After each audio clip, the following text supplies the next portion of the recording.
guys, welcome back to my channel. So today I am going to discuss about important topics of anatomy. So first chapter से start करते हैं. तो जो first chapter है आपका उसमें इम्पॉर्टेंट है सबसे पहला तो मूवमेंट्स. जो भी आपके मूवमेंट्स होते हैं ये हमेशा 2 नंबर में आ ही जाते हैं लगभग. पहला तो आपका फ्लेक्शन, एक्सटेंशन, एबडक्शन, अडक्शन.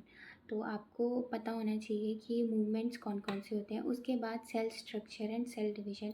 ये आपने क्लास 11th और क्लास 12th में पढ़ा होगा, तो वहीं से आप कर सकते हैं इसको. सेकेंड चैप्टर की तरफ बढ़ते हैं, वो है रेस्पिरेटरी सिस्टम. रेस्पिरेटरी सिस्टम में आपका इंपॉर्टेंट है structure of the organs of respiration. जैसे कि आपका लंग्स हो गया, और लंग्स में आपको जैसे क्या पढ़ना है कि उसकी पोजीशन क्या है, उसका स्ट्रक्चर, लंग्स की क्या क्या लेयर होती हैं, उसके बाद एल्वोलाई, ये सब कुछ. Next we move to the digestive system. Digestive system में आपका structure of alimentary canal and accessory organs of digestion.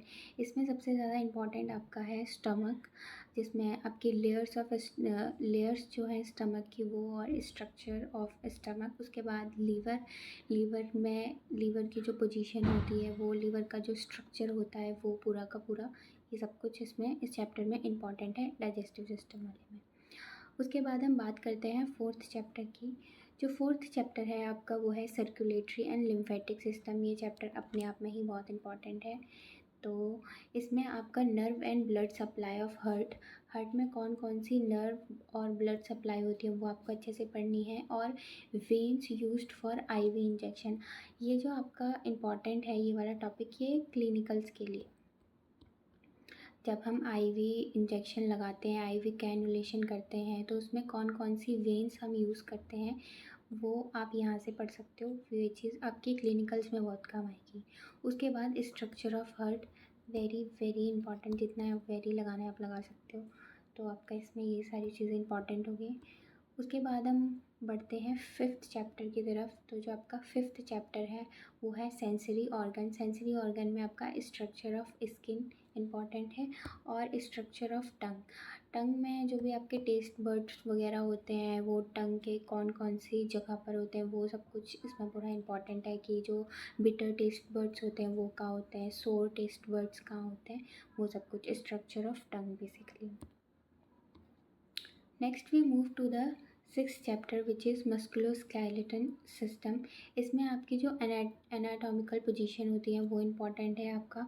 उसके बाद हम बात करते हैं, इसमें आपका इम्पॉर्टेंट है बोन्स में आपको उसका बोन्स का स्ट्रक्चर, ग्रोथ कैसे होती है बोन की, और ऑसिफिकेशन कैसे होता है. और बोन्स में भी अगर मैं स्पेसिफाई कर दूँ तो अक्सर लॉन्ग बोन के बारे में पूछा जाता है. उसके बाद जॉइंट्स में जॉइंट्स का क्लासिफिकेशन, मेजर जॉइंट्स कौन कौन से होते हैं और उनका स्ट्रक्चर क्या क्या होता है. Next we move to the seventh chapter जो आपका है वो है मस्कुलर सिस्टम में types and structure of muscles important है. उसके बाद जो आपके प्रिंसिपल मसल्स हैं जैसे कि deltoid, bicep, tricep, gluteal muscles and ये वाली आपकी, ये सारी क्लिनिकल्स में आपके बहुत काम आएंगे. आपको पता होना चाहिए जब हम आईएम इंजेक्शन लगाते हैं तो आईएम इंजेक्शन कहाँ कहाँ लगता है, तो ये आपको आना चाहिए. प्रिंसिपल मसल्स कौन कौन सी होती है आपको पता होना चाहिए, उनका स्ट्रक्चर एंड एवरीथिंग. उसके बाद हम बात करते हैं रीनल सिस्टम की. रीनल सिस्टम में आपका किडनी के अंदर जो आपके नेफ्रॉन्स होते हैं वो, and structure of ureters, bladder and urethra, इसमें सब कुछ इम्पॉर्टेंट है. Next chapter is chapter 9 reproductive system. इसमें आपका structure of male reproductive organ आपको इसमें पढ़ना है. उसके बाद इतना इंपॉर्टेंट नहीं है ये, बट आपको फिर भी पता होना चाहिए. उसके बाद structure of female reproductive organ जो कि 2 पार्ट्स में डिवाइडेड है, एक्सटर्नल रिप्रोडक्टिव ऑर्गन और इंटरनल रिप्रोडक्टिव ऑर्गन. दोनों ही इंपॉर्टेंट है. एक्सटर्नल रिप्रोडक्टिव ऑर्गन में आपका वल्वा आ जाता है जिसमें आप पढ़ते हो mons pubis, labia majora, labia minora, clitoris, diagram, और क्या कहते हैं इसकी जो लेबलिंग है वो आपको अच्छे से पता होनी चाहिए. उसके बाद इंटरनल रिप्रोडक्टिव ऑर्गन में आप पढ़ते हो वेजाइना, यूटरस, फैलोपियन ट्यूब और ओवरीज.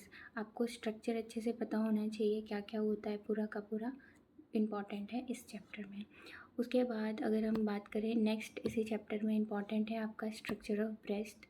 ये भी आपको अच्छे से पता होना चाहिए स्ट्रक्चर ऑफ ब्रेस्ट क्या होता है. उसके बाद जो 10th चैप्टर है नर्वस सिस्टम, इसमें आपका स्ट्रक्चर ऑफ ब्रेन इंपॉर्टेंट है, स्पाइनल कॉर्ड और क्रेनियल नर्व, जितना इंपॉर्टेंट लगाना चाहते हो आप इस पर लगा सकते हो, बहुत ही इंपॉर्टेंट है, अच्छे से आपको याद होनी चाहिए। उसके बाद वेंट्रिकुलर सिस्टम में आपका formation, circulation and drainage, and ये सारे चैप्टर में आपको ये सारे इंपॉर्टेंट टॉपिक्स तो पढ़ने ही पढ़ने हैं, बट एट दी एंड आपको ये चीज़ भी पढ़नी है कि application and implication in nursing. जो भी आप ये सारी चीज़ें पढ़ो जैसे structure of brain and spinal cord या क्रेनियल नर्व, नर्सिंग में इसका एप्लीकेशन और इम्प्लीकेशन कैसे होगा वो भी आपको पढ़ना है, क्योंकि आप एट द एंड नर्सिंग ही कर रहे हो तो वहाँ पे सारी चीज़ें कैसे काम आएंगी वो भी आपको पता होना चाहिए। तो ये एट द एंड आपको पढ़ लेना है, हर चैप्टर का आपको पढ़ना है ये। And here I am ending the video. I hope कि आपको वीडियो पसंद आई होगी एंड आपको नेक्स्ट के सब्जेक्ट पे इम्पॉर्टेंट टॉपिक्स चाहिए वो भी आप मुझे बता सकते हो। तब तक के लिए बाय बाय।